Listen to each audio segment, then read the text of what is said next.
Eccoci, ciao a tutti. Allora, finalmente eccoci a un video che a molti stava a cuore e quindi è giunto il momento di pulire il nostro iniettore del GPL. Per lo smontaggio e il rimontaggio dell'iniettore del GPL vi invito ad andare a guardare nei miei video precedenti appunto il video dedicato alla sostituzione dell'iniettore del GPL, che ovviamente vi linkerò in sovraimpressione alla fine del video e vi metto anche il link in descrizione. In questo caso parliamo dell'impianto BRC Sequent. Questo è un iniettore di quelli blu, quindi per cilindrate fino al 1400, ma questa procedura di pulizia funzionerà con qualsiasi modello appunto di questi iniettori e di altre case produttrici di impianti GPL come Landi Renzo eccetera. Quindi per fare questo ci serviremo del nostro solito generatore di ultrasuoni. Se siete curiosi di sapere come l'ho costruito vi invito a vedere nei miei video precedenti e ve lo linkerò anche alla fine del video e in descrizione. E a seguito della prova fatta nel precedente video, dove appunto ho voluto testare, confrontare la capacità pulente della benzina a confronto dell'acqua miscelata con l'alcol, Kira ha constatato che appunto la benzina si reputa molto più efficace appunto dell'acqua e alcol nella pulizia appunto della candela, e quindi suppone che si rivelerà più efficace anche nella pulizia dell'iniettore. Andremo quindi a appunto immergere il nostro iniettore nella benzina messa appunto nel nostro pulitore ad ultrasuoni, però quest'ultimo non sarà per forza necessario, in quanto la pratica funzionerebbe anche in sua assenza. Ovviamente gli ultrasuoni semplicemente velocizzeranno molto il processo e tra poco appunto vedremo più nel dettaglio. Ma prima di buttarci nella pulizia dell'iniettore bisogna fare un controllo, perché potremmo pulire un iniettore irrimediabilmente guasto. Che controllo bisogna fare? Fondamentalmente dentro nel connettore ci sono contatti elettrici, che sono i due collegamenti della bobina all'interno dell'iniettore. Procuriamoci un multimetro, un tester, i nostri iniettori da controllare e poi i nostri coccodrilli, che non sono necessari ma per comodità sono molto d'aiuto. In che modo ci aiuteranno? Noi dovremo andare a misurare mettendo il tester su resistenza, quindi ohm, quello più basso, quindi 200, e andare a misurare la resistenza appunto che c'è tra i due contattini. Come facciamo? Allora, fondamentalmente, se ci risulta difficile o scomodo andare a toccare i due contattini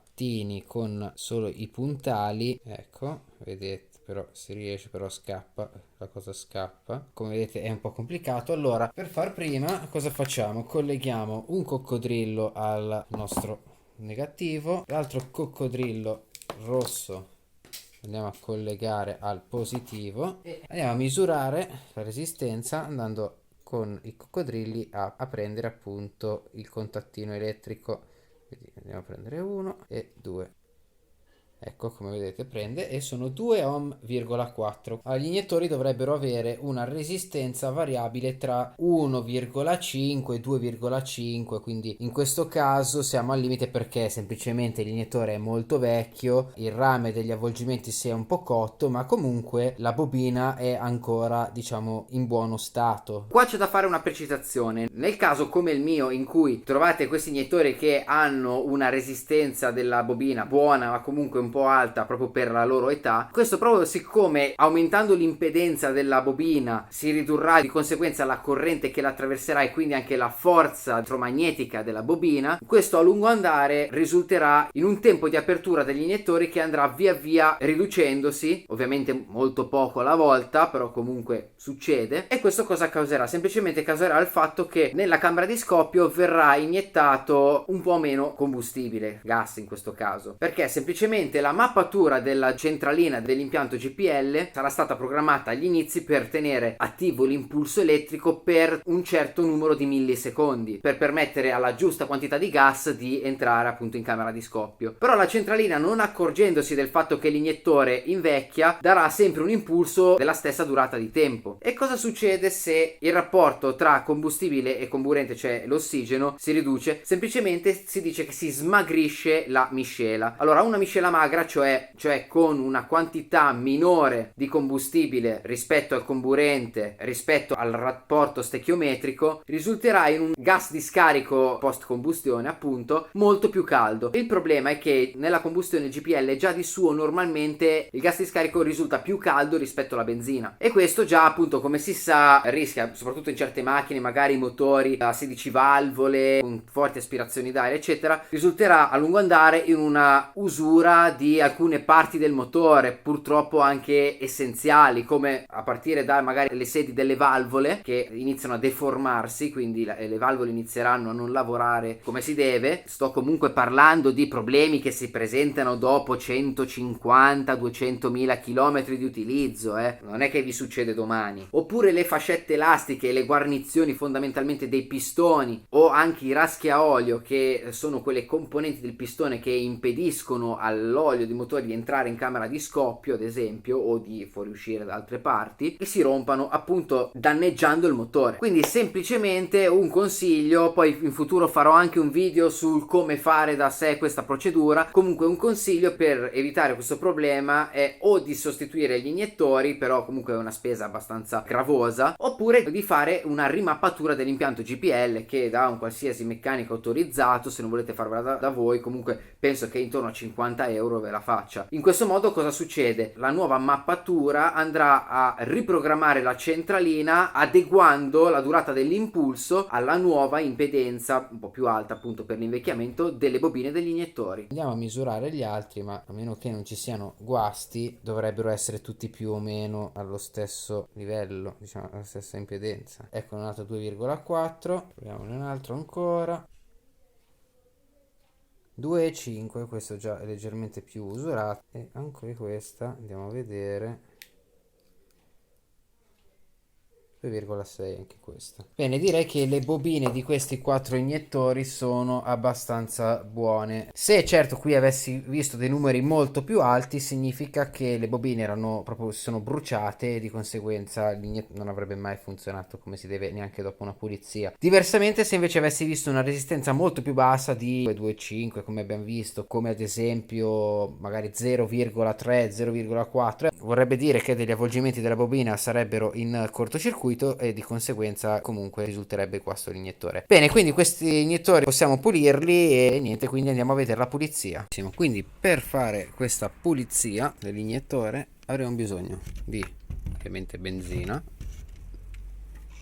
acqua distillata, una pinzetta, che ci potrebbe essere utile, un sacchetto di plastica, ovviamente deve essere completamente sano, non deve avere buchi eccetera, degli elastici piccoli, grandi, in base appunto alle nostre possibili esigenze, delle batterie da 12 volt, io in teoria ne basta una ma preferisco usarne due, vedete le specifiche, comunque è importante che siano 12 volt, un tester che ci può sempre tornare utile, brocca dove infilare il nostro pulitore ad ultrasuoni, acqua normale e dei fili a coccodrillo. Quindi prenderemo appunto le nostre due batterie che andremo a collegare in parallelo, quindi positivo con positivo e negativo con negativo, mentre con un'altra coppia di coccodrilli da una parte andiamo a collegare positivo col positivo del nostro alimentatore, cui due punti di contatto sono questi. Andiamo quindi col tester a verificare la polarità, proviamo a supporre che il rosso sia il positivo, ok, il numero è positivo, quindi il positivo è il rosso e il negativo è il bianco. Andiamo a testare le batterie. Le batterie sono a 10 volt, quindi anche abbastanza scariche. Andiamo a ridurre la tensione del nostro alimentatore a 12 volt. Andiamo a verificare quindi l'effettiva tensione di uscita. Ok, 12 volt e mezzo, perfetto. E andiamo quindi a collegare tramite un'altra coppia di coccodrilli le batterie con l'alimentatore negativo, e ho detto questo è il positivo. Andiamo quindi adesso a verificare la tensione. 11.8, benissimo, 11.9, le batterie sono in carica. Prendiamo l'iniettore, gli andiamo a togliere la guarnizione molto delicatamente. Ora quello che dovremo fare sarà impermeabilizzare questo giunto in maniera da poter andare ad alimentare, andando a toccare quei due contattini all'interno, la solenoide, per consentirci di far aprire e chiudere il pistoncino, appunto senza però farci entrare la benzina dentro. Andiamo a prendere quindi il sacchetto, gli pratichiamo un piccolo foro.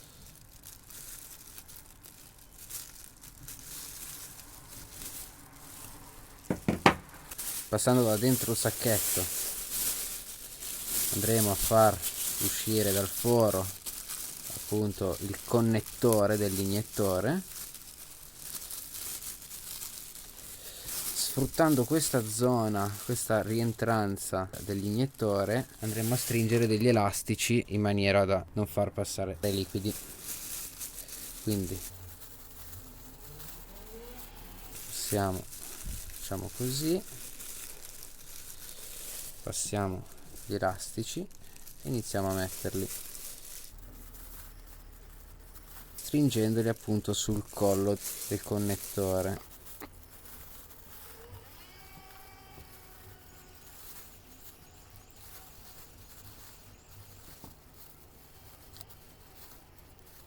Ovviamente più giri facciamo meglio è.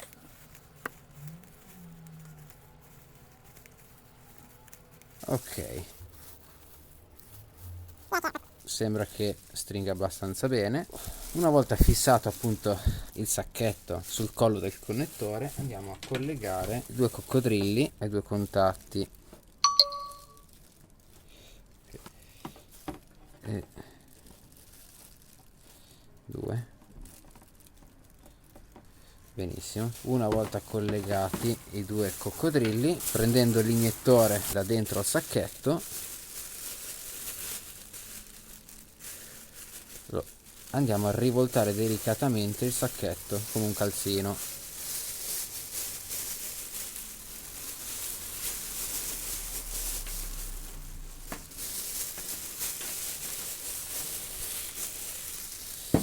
Quindi a questo punto avremo la testa del connettore dell'iniettore impermeabilizzato dal sacchetto, dal quale appunto usciranno i nostri due coccodrilli, che saranno i due contatti elettrici dell'iniettore.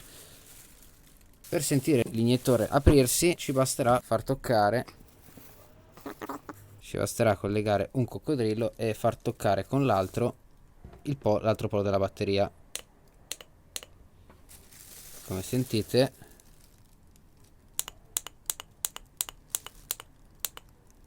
si può anche vedere il movimento del pistoncino.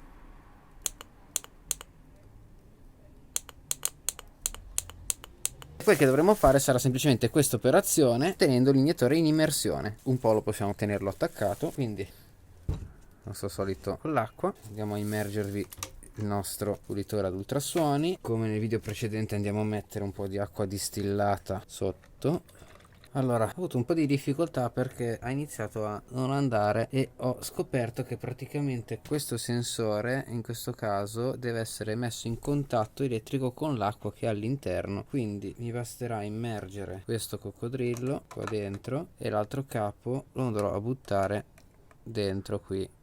Come vedete, come va a toccare, gli ultrasuoni partono. Quindi adesso vado a mettere della benzina e vado quindi a immergere. Ok, perfetto. Andiamo quindi a immergere il nostro iniettore, andiamo a farlo aprire e chiudere ripetutamente mettendo in contatto con la batteria.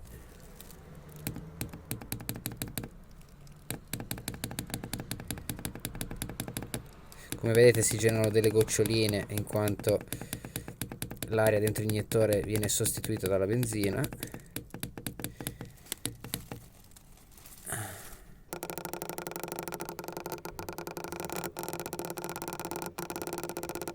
Vedete, smetto di far fare contatto e le bollicine spariscono.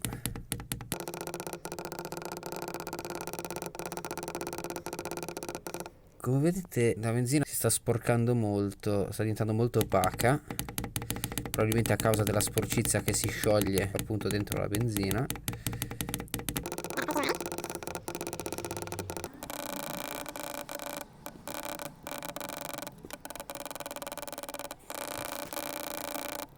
Vediamo un attimo la situazione com'è. La benzina si è molto opacizzata, anche l'acqua sotto si è sporcata. Continuiamo. Ok, adesso andremo a mettere l'iniettore capovolto a testa in giù. Ok. Perfetto, andiamo a continuare.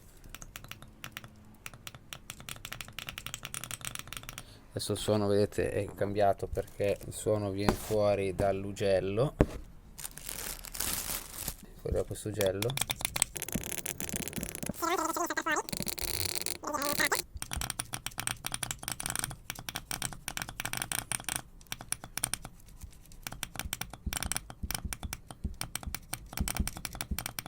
Eccolo preso. In questo modo la benzina andrà a pulire e a depositarsi anche nella testa della solenoide.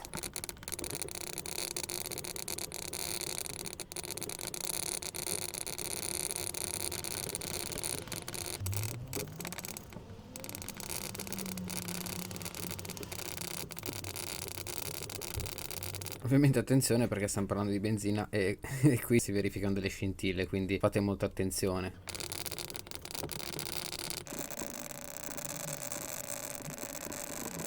Ok, rimettiamolo a testa in giù, una sciacquata.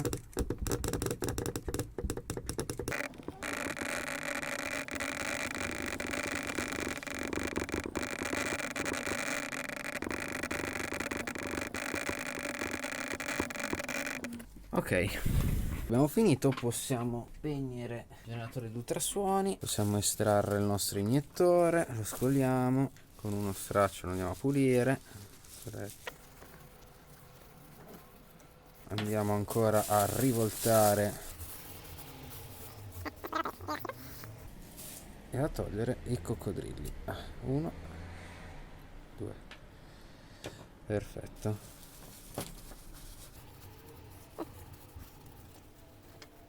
Bene, l'iniettore è pulito. Oh, si è staccata l'etichetta perché giustamente nella benzina la colla si scioglie. Bene, abbiamo così concluso la pulizia del nostro iniettore. Come anticipavo all'inizio, allora il generatore di ultrasuoni non è necessario, cioè la cosa importante è ovviamente far aprire e chiudere il pistoncino, la solenoide con i contatti elettrici in immersione con appunto un detergente o comunque un liquido che pulisca, in questo caso la benzina. Gli ultrasuoni semplicemente cosa fanno? Semplicemente vanno a far vibrare le pareti o comunque il liquido in maniera che sfrizioni contro appunto le varie superfici e con le vibrazioni comunque si scrostino e si stacchino le sporcizie più solide, diciamo, più incrostate. In questo modo cosa succede? Semplicemente si velocizza di molto il processo. Magari laddove un processo senza ultrasuoni ci impiegherebbe magari anche un'ora a pulire totalmente l'iniettore, abbiamo visto che già con pochi minuti la benzina si è intorbidita veramente parecchio, quindi sporcizia ne è stata rimossa veramente tanta. E niente, spero che questo video vi sia piaciuto. Se vi è piaciuto non vi scordate di mettere mi piace, condividere ed iscrivervi al canale e ci vediamo nei prossimi video.